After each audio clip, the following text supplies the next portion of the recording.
Hey everyone, welcome to revision Mantra YouTube channel. मेरा नाम दिवाकर है और इस वीडियो में हम अभी रिसेंटली बीपीएससी ने जो एग्जाम कंडक्ट कराए हैं उसमें 5 ऑप्शन दिए हैं। जैसे अभी रिसेंट में ऑडिटर का जो पेपर हुआ था ना, तो अगर आपको क्वेश्चन अटैम्प्ट नहीं करना है तो आपको ई वाला ऑप्शन को फिल करना है। अब देखो यहाँ इंस्ट्रक्शन में भी इन्होंने दिया हुआ था, एक सेकेंड। जैसे यहाँ इन्होंने इंस्ट्रक्शन में दिया हुआ था कि अगर आपको जैसे कि कोई क्वेश्चन अटैम्प्ट नहीं करना है और ई ऑप्शन अगर आपने मार्क नहीं किया ना, तो आपका 1/3 नंबर चला जाएगा, जो एक बड़ा चिंता का विषय हो गया हमारे लिए। अब अब हमें मैक्स टू मैक्स या तो हमारी स्ट्रेटजी क्या होनी चाहिए, क्योंकि बहुत से स्टूडेंट तो ऐसे हैं ना कि जैसे कि हम 120 से 130 क्वेश्चन अटैम्प्ट करते हैं। ठीक है, हमारी स्ट्रेटजी 120 से 30 क्वेश्चन अटैम्प्ट करने हैं और 30 क्वेश्चन हमें छोड़ने हैं। अगर हम 30 क्वेश्चन को भी एक्स्ट्रा फिल करेंगे यहाँ सर्कल, तो हमारा टाइम जाएगा। अगर एक ऑप्शन हमें एक्स्ट्रा फिल करना है हर बार, तो 5 से 7 मिनट तो आपकी चली जाएंगी। और ऑडिटर के पेपर में यहाँ क्या हुआ था, इन्होंने सिर्फ 2 ही घंटे दिए थे। तो बीपीएससी में भी देखते हैं अभी क्या रहता है। अगर आपने एक बार इंस्ट्रक्शन अच्छे से पढ़ लेना कि वहाँ क्या दिया हुआ है, कि अगर ई वाला ऑप्शन होगा उसमें और 2 घंटे हैं, तो आपको 5 मिनट का मार्जिन लेके चलना है क्वेश्चन पेपर अटैम्प्ट करते हुए। ठीक है, 5 से 7 मिनट आपको किसी ना किसी तरीके से बचानी होगी, क्योंकि यहाँ क्या है, इन्होंने ई ऑप्शन के कारण आपको थोड़ा सा परेशानी हो सकती है। और एक चीज़ और समझना है, फॉर एग्जाम्पल हम क्वेश्चन अटैम्प्ट कर रहे हैं, जैसे कि हमने डी ऑप्शन सेलेक्ट करना है। अभी हमारे जो पेपर हुए हैं 70 का हुआ है, 71 का हुआ है, 68 का हुआ है, 69 वाले जो हैं, सब में 4 ही ऑप्शन थे ना। तो हमारी जो हैबिट हो गई है ना, 4 ऑप्शन वाली हो गई है। अभी ओएमआर पे हमने अभी क्वेश्चन इतने सेट लगाए नहीं है। तो हमें एक चीज़ को भी ध्यान करना है, अगर हम डी ऑप्शन फिल कर रहे हैं ना, तो हमें हैबिट है भी कि हमें आदत है कि हम सबसे नीचे वाला ओएमआर में फिल करने की।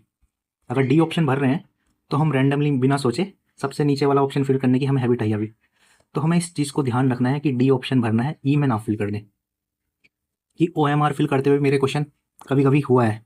अब जैसे कि 69 में मेरा फिल करते हुए गलत हो गया था, और 68 में मेरा फिल करते हुए गलत हुआ था, और 68 में तो मेरे साथ ये हुआ था कि मेरा 0.25 से मिस हुआ था।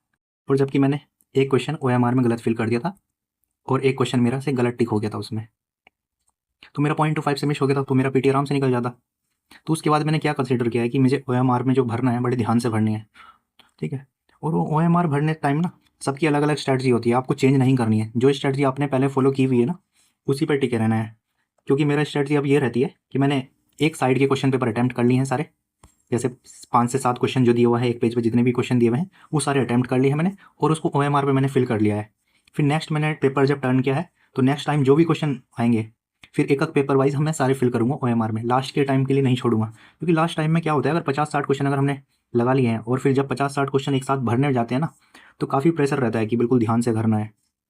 तो जिसके कारण चांसेस होते हैं कि आपका 1-2 क्वेश्चन हो सकता है गलत हो जाए। और तो ये स्ट्रैटेजी शायद अगर आपको ये वर्क करता है तो ही इस तरह से भरना, वरना अगर आपकी जो स्ट्रैटेजी है, क्योंकि कुछ लोगों को रहता है कि सारे क्वेश्चन अटैम्प्ट कर लेंगे तब उसके बाद ओएमआर भरेंगे वो 10 से 15 मिनट में। लेकिन यहाँ थोड़ा आपको सोच समझ के भरना होता है, क्योंकि हम क्वेश्चन जो है हमारा उस टाइम पे माइंड क्या काम कर रहा है। जैसे कि फॉर एग्जाम्पल ये क्वेश्चन मैंने पढ़ लिया कि हाँ, जो वर्ल्ड बैंक है उसने जो इंटरनेशनल पॉवर्टी लाइन्स को डिफाइन किया है ना, क्या कर दिया है, जैसे मुझे ये वाला ऑप्शन टिक करना है, ये ऑप्शन टिक करना है। ओके, ठीक है, मेरा पहला इंट्यूशन में बोल रहा है कि हाँ मुझे यही वाला टिक करना है, लेकिन लास्ट में अगर फिल आप करोगे, क्योंकि 2 घंटे बाद क्या होगा, आपका दिमाग और कुछ बोलेगा। तो हो सकता है कि आप 1-2 ऑप्शन चेंज भी कर लो। ज़रूरी नहीं कि वो गलत ही होगा, हो सकता है सही भी हो जाए। लेकिन पहली बार में जो हमारे दिमाग में आती है इन्फॉर्मेशन, ठीक है, पहली बार हमारे दिमाग में जो आती है इन्फॉर्मेशन, चांसेस हैं वो सही हो जाए। वैसे इसका आंसर 3 हो गया है, पॉवर्टी लाइन जो है। ठीक है, तो ओएमआर भरते समय इस बार सबसे ज़्यादा ध्यान रखना होगा आपको। 5वें ऑप्शन के कारण बहुत ज़्यादा प्रॉब्लम्स हो रही हैं, क्योंकि अगर जो 150 क्वेश्चन अटैम्प्ट करता है उसको तो प्रॉब्लम नहीं है, वो तो सारे क्वेश्चन वैसे ही अटैम्प्ट करता है। लेकिन यहाँ जो 120-30 क्वेश्चन अटैम्प्ट करने वाले स्टूडेंट्स हैं उनको काफ़ी प्रॉब्लम्स हो सकती हैं, क्योंकि ज़रूरी नहीं है कि आप ज़्यादा क्वेश्चन अटैम्प्ट करोगे तभी आपका पीटी निकलेगा। 120-30 क्वेश्चन जिसकी एक्यूरेसी बहुत अच्छी आती है ना, वो भी एक पीटी बड़े आराम से निकाल लेता है। ओके, मैं तो देखा हूँ टेस्ट सीरीज में या फिर कहीं कि वो लोग 120 क्वेश्चन अटैम्प्ट किए हैं और 120 में से उनका 5 से 7 क्वेश्चन ही गलत हुआ है सिर्फ। 120 अटैम्प्ट किया और 5 से 7 ही गलत हुआ है, तो कितना अच्छा स्कोर बन जाता है उनका, 100+ स्कोर सारा है आसानी से। तो आपको ये अच्छे से ध्यान रखना है इस बार, ओएमआर जो फिल करना है आपको 1/3 नंबर से, और बिल्कुल लास्ट में एक बार गो थ्रो कर लेना है बिल्कुल अच्छे से। क्योंकि अगर एक भी आपका मिस हुआ, अगर आपने फिल नहीं किया, तो आपका 1/3 नंबर चला जाएगा बेफालतू का। क्योंकि ई ऑप्शन करना इस बार कंपलसरी है। ओके, अगर आपको कोई रिगार्डिंग डाउट्स है इसके बारे में, P72 के बारे में, आप कमेंट सेक्शन में पूछ सकते हैं। और मैंने एडीओ के पेपर का सॉल्यूशन भी कराया हुआ है, एक बार वो जाके आप देखना जरूर, उससे काफ़ी बेनिफिट होगा इस बार के बीपीएससी के एग्जाम में। ओके, मिलते हैं नेक्स्ट वीडियो में। Thanks for watching this video. Channel को सब्सक्राइब करना ना भूलें, क्योंकि सब्सक्राइबर्स तो व्यूज़ तो काफ़ी अच्छे आ रहे हैं, बट सब्सक्राइबर्स उतने नहीं आए, तो चैनल को सब्सक्राइब करना ना भूलें।